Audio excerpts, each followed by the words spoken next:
অন্নপূর্ণা ভাণ্ডারে আজ 12ই আগস্ট চালু হয়ে গেল এবার টাকা পাওয়ার নতুন নিয়ম। 17ই আগস্ট থেকে কোন কোন মা বোনেরা টাকা পাবেন আর কোন কোন মা বোনেরা টাকা পাবেন না, সেই নিয়ে মুখ্যমন্ত্রী আজ বড় ঘোষণা করে দিলেন। এই 5 ধরনের মহিলাদের অ্যাকাউন্টে আর ঢুকবে না টাকা। জুন জুলাই মাসে টাকা পেলেও আগস্ট মাস থেকে আর তাদের অ্যাকাউন্টে টাকা ঢুকবে না। তো কারা কারা পাবে টাকা আর কারা পাবে না, এই নিয়ে রাজ্য সরকারের তরফে কী জানানো হয়েছে সেটাই জানিয়ে দেব। তাই আপনি যদি অন্নপূর্ণা ভাণ্ডার প্রকল্পের একজন সুবিধাভোগী হয়ে থাকেন, তাহলে আপনার কিন্তু জুন জুলাই মাসের অ্যাকাউন্টে টাকা ঢুকলেও কিন্তু এই আগস্ট মাসে ব্যাঙ্ক অ্যাকাউন্টে টাকা নাও ঢুকতে পারে। তো কী কারণে টাকা ঢুকবে না আর আপনি টাকা পাবেন কি পাবেন না সেটা কিভাবে বুঝবেন, সেই সঙ্গে কোন 5 ধরনের মহিলার অ্যাকাউন্টে 17ই আগস্ট থেকে টাকা ঢুকবে না, সমস্ত বিষয় আজকের ভিডিওতে আমি আপনাদের বিস্তারিতভাবে জানাবো। তাই ভিডিওটি একটু স্কিপ না করে পুরোটা দেখবেন। আর আপনি আমাদের চ্যানেলে নতুন এলে চ্যানেলটি সাবস্ক্রাইব করে পাশের নোটিফিকেশান বেলটি অল করতে ভুলবেন না। তো চলুন ভিডিও শুরু করি। দেখুন, বলা হয়েছে অন্নপূর্ণা ভাণ্ডারে 17ই আগস্ট কোন কোন মহিলারা টাকা পাবে।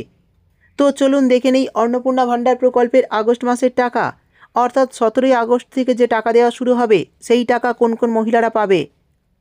তারপর বলা হয়েছে অন্নপূর্ণা যোজনার তৃতীয় কিস্তির টাকা কবে দেওয়া হবে, কারা পাবেন আর কারা পাবেন না 3000 টাকা, পরিষ্কার জানিয়ে দিলেন মুখ্যমন্ত্রী শুভেন্দু অধিকারী।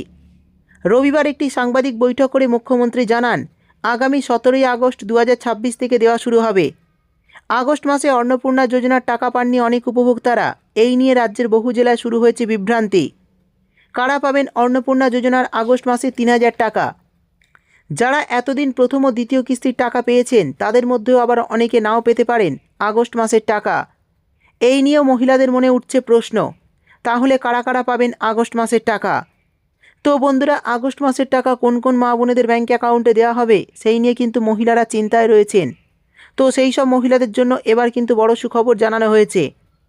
মুখ্যমন্ত্রী শুভেন্দু অধিকারী এদিন সরকারের তরফ থেকে জানিয়ে দেন, মোট 2,16,00,000 আবেদন জমা পড়েছে অন্নপূর্ণা ভাণ্ডারের জন্য। গত জুন মাস থেকে 31শে জুলাই পর্যন্ত অফলাইন এবং অনলাইনে আবেদন নেওয়া হয়েছে। 10ই জুলাই পর্যন্ত যে সমস্ত আবেদন জমা পড়েছে তাদের ভেরিফিকেশান সম্পূর্ণ করা যাবে। সেই আবেদনগুলির পরিপ্রেক্ষিতেই কিন্তু টাকা দেওয়া হবে। অর্থাৎ 10ই জুলাই পর্যন্ত যে সমস্ত আবেদন জমা পড়েছে তাদেরই কিন্তু ব্যাঙ্ক অ্যাকাউন্টে এই আগস্ট মাসে 17 তারিখ থেকে টাকা দেওয়া হবে, এমনটাই জানানো হয়েছে। বিশেষ করে যাদের নথি যাচাই বা ভেরিফিকেশানে কাজ সম্পূর্ণ হয়েছে এবং যাদের আবেদন 10ই জুলাইয়ের মধ্যে জমা পড়েছিল তারাই এই প্রথম ধাপে আগস্ট মাসের টাকা পাবেন। তবে শুধুমাত্র ভেরিফাইড অ্যাকাউন্টেই এই টাকা দেওয়া হবে জানান মুখ্যমন্ত্রী। 11 থেকে 31শে জুলাইয়ের মধ্যে আবেদন করা মহিলাদের যাচাই পর্ব চলতে থাকায় তাদের টাকা পরবর্তী সেপ্টেম্বর মাসের দ্বিতীয় সপ্তাহে দেওয়ার সম্ভাবনা রয়েছে। সেই সঙ্গে শুভেন্দু জানান, প্রতি মাসের দ্বিতীয় সপ্তাহের মধ্যেই অন্নপূর্ণা যোজনার টাকা ট্রান্সফার করবে রাজ্য সরকার।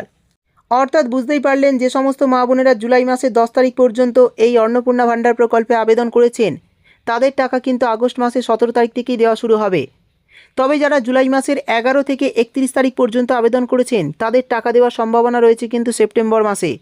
তাদের এখনও পর্যন্ত কিন্তু যাচাই প্রক্রিয়া চলছে। সেই সঙ্গে মুখ্যমন্ত্রী জানান, প্রত্যেক মাসের দ্বিতীয় সপ্তাহে কিন্তু এই অন্নপূর্ণা যোজনার টাকা উপভোক্তাদের ব্যাঙ্ক অ্যাকাউন্টে ট্রান্সফার করা হবে। এবার আমি আপনাদের জানিয়ে দেব আগস্ট মাস থেকে কারা কারা টাকা পাবে না। দেখুন, প্রথমেই বলা হয়েছে অন্নপূর্ণা যোজনার নিয়ম ও বিজেপি সংকল্পপত্র মেনেই এই আর্থিক সহায়তা দেওয়া হচ্ছে বলে এদিন স্পষ্ট জানান শুভেন্দু।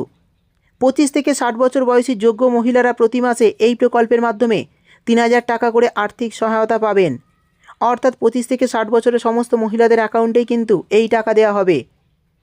এরপর বলা হয়েছে যাদের আধার কার্ডের সঙ্গে ব্যাঙ্ক অ্যাকাউন্টের লিঙ্ক নেই, ডিবিটি সক্রিয় নেই, তাদের অ্যাকাউন্টে কিন্তু টাকা ঢুকবে না। অর্থাৎ ডিবিটি সক্রিয় না থাকলে কিন্তু আপনারা অ্যাকাউন্টে টাকা পাবেন না। সেই সঙ্গে বলা হয়েছে যে সমস্ত মহিলাদের আবেদনপত্রে বা ব্যক্তিগত নথিতে গুরুতর অসঙ্গতি পাওয়া যাবে তারা কোনোভাবেই এই অনুদান পাবেন না। অর্থাৎ যাদের নথিতে কোনো অসঙ্গতি পাওয়া যাবে বা কোনো ভুল পাওয়া যাবে তারা কিন্তু এই প্রকল্পের অনুদান পাবেন না। এরপর বলা হয়েছে যে মহিলা আয়কর দেন অর্থাৎ ইনকাম ট্যাক্স দেন তারা সরকারি প্রকল্পের সুবিধা থেকে বঞ্চিত হবেন। কোনো মহিলা যদি স্থায়ী সরকারি চাকরি করেন অথবা অবসর গ্রহণের পর নিয়মিত সরকারি পেনশন পেয়ে থাকেন তবে তিনিও এই প্রকল্পের মাসিক ভাতা ব্যাঙ্ক অ্যাকাউন্টে পাবেন না। অর্থাৎ এই সমস্ত মহিলারা কিন্তু এই প্রকল্পের টাকা ব্যাঙ্ক অ্যাকাউন্টে পাবেন না, এমনটাই জানানো হয়েছে। যারা কোনো সরকারি চাকরি করেন বা কোনো সরকারি কোনো পেনশন পান, এছাড়া যারা কোনো আয়কর দেন অর্থাৎ ইনকাম ট্যাক্স দেন তারাও কিন্তু এই প্রকল্পের সুবিধা পাবেন না। তো বন্ধুরা, এই 5 ধরনের মহিলাদের ব্যাঙ্ক অ্যাকাউন্টে কিন্তু এই আগস্ট মাসের 17 তারিখ থেকে অন্নপূর্ণা যোজনার টাকা দেওয়া হবে না। এই বিষয়ে যদি আপনাদের কিছু জানার থাকে অবশ্যই কমেন্টে জানাবেন। ভিডিও ভালো লাগলে একটি লাইক দিয়ে দেবেন। দেখা হবে পরের একটি ভিডিওতে।